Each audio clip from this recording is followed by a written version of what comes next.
जय श्री कृष्णा प्यारे भक्तों। हमारे भारत देश में शुरू से लेकर अब तक बहुत से युद्ध हुए हैं, लेकिन इन सभी युद्धों में महाभारत के युद्ध का अपना एक अलग ही महत्व है। वैसे तो महाभारत का युद्ध एक ही परिवार के दो पक्षों के बीच हुआ था। एक पक्ष का नाम कौरव तथा दूसरे पक्ष का नाम पांडव था। कौरव और पांडव सगे चाचा और ताऊ के लड़के थे और उनके बीच महाभारत का युद्ध आपसी बंटवारे को लेकर हुआ था। कहा जाता है कि महाभारत युद्ध में कोई भी व्यक्ति सामान्य नहीं था, प्रत्येक व्यक्ति किसी न किसी का अवतारी जरूर था। तो आज के इस वीडियो में हम जानेंगे कि महाभारत के पात्र किस किस के अवतारी थे। तो बने रहिए हमारे साथ वीडियो के अंत तक। तो चलिए शुरू करते हैं आज का वीडियो। महाभारत का युद्ध इतना भयानक था कि उसमें कुल 18 अक्षौहिणी सेना मारी गई थी। कहा जाता है कि पांडवों की तरफ से स्वयं भगवान कृष्ण खड़े थे और कौरवों की तरफ से भगवान कृष्ण की ना पराजित होने वाली नारायणी सेना। कहा जाता है कि महाभारत के युद्ध में भगवान श्री कृष्ण की बहुत ही महत्वपूर्ण भूमिका रही है।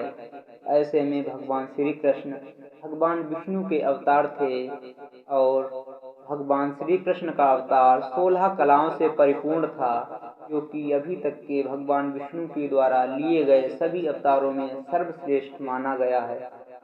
भगवान श्री कृष्ण के बड़े भाई बलराम थे, जो कि शेषनाग के अवतार थे।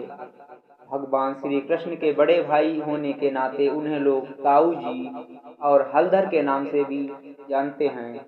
बलराम गदा युद्ध में बहुत ही निपुण थे और भीम तथा दुर्योधन दोनों उन्हीं के शिष्य थे। महाभारत के युद्ध में श्री कृष्ण के अलावा अगर किसी का अहम रोल रहा है तो वो थे पितामह भीष्म। पितामह भीष्म एक वसु के अवतार थे, जिन्होंने भगवान इंद्र के आदेश से माँ गंगा और शांतनु के पुत्र के रूप में जन्म लिया था। पितामह भीष्म का वास्तविक नाम देवव्रत था।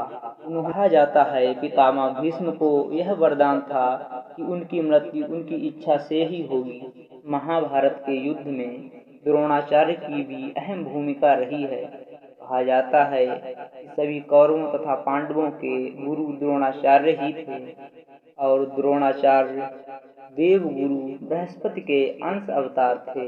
गुरु द्रोणाचार्य के पुत्र अश्वत्थामा थे, जो कि भगवान शिव और यम के मिश्रित अंश से उत्पन्न हुए थे। इन्होंने भी महाभारत के युद्ध में हिस्सा लिया था और यह कौरवों के पक्ष से लड़े थे। महाभारत के युद्ध में एक ऐसे दानी ने भी भाग लिया था, जिससे भगवान इंद्र ने स्वयं भीख के रूप में उसके कवच और कुंडल को मांग लिया था।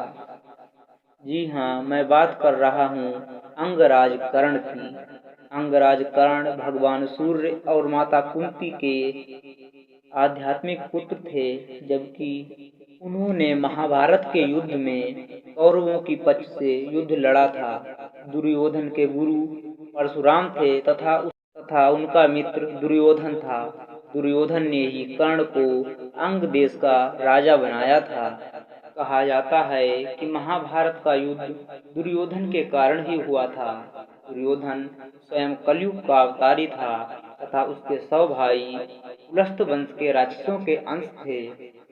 वह अपने भाइयों में सबसे बड़ा था, हस्तिनापुर का राजकुमार था। कहा जाता है कि महाभारत के युद्ध में अर्जुन ने भी अपनी अहम भूमिका निभाई थी। अर्जुन इंद्र तथा माता कुंती के आध्यात्मिक पुत्र थे और अर्जुन धनुर्विद्या में बहुत ही निपुण थे। यह कहा जाता है कि उस समय अर्जुन के समान धनुर्धर योद्धा कोई नहीं था।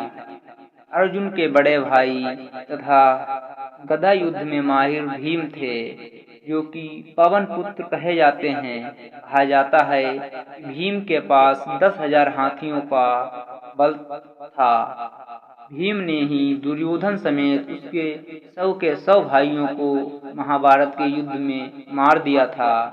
घटोत्कच नामक राक्षस, जो कि भीम तथा उनकी पत्नी हिडम्बिनी का पुत्र था पांडवों के सबसे बड़े भाई युधिष्ठिर थे, जो कि धर्मराज और माता कुंती के आध्यात्मिक पुत्र थे। महाभारत युद्ध के बाद वही हस्तिनापुर के राजा बने। धर्मराज के पुत्र युधिष्ठिर ही अभी तक के ऐसे व्यक्ति थे जिन्हें अपने शरीर सहित स्वर्ग में जाने की अनुमति मिली थी।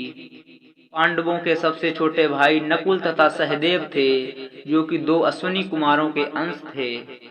महाभारत के समय एक योद्धा ऐसा भी था जिसने महाभारत के युद्ध में भाग नहीं लिया, जिनका नाम महात्मा विदुर था। वह स्वयं यमराज के अवतार थे और कहा जाता है कि यदि वह युद्ध में भाग लेते तो वह युद्ध को कुछ ही दिनों में समाप्त कर सकते थे। कृपाचार्य भी कौरवों के पक्ष से ही लड़े थे और यह रुद्र के एक गण के अवतार थे। महाभारत के युद्ध में शकुनी ने भी अपनी अहम भूमिका निभाई थी, जो कि स्वयं द्वापर युग का अवतारी था तथा वह कौरवों का मामा भी था। महाभारत में एक योद्धा ऐसा था जिसे कई योद्धाओं ने मिलकर मारा था और जिसका नाम सदियों सदियों तक अमर रहेगा, जिनका नाम अभिमन्यु था और वह चंद्रमा के पुत्र के अवतारी थे, जिन्होंने अर्जुन के पुत्र के रूप में जन्म लिया था और महाभारत के युद्ध में अपना नाम अमर किया। तो आज के वीडियो में बस इतना ही। मिलते हैं आपसे अगले वीडियो में।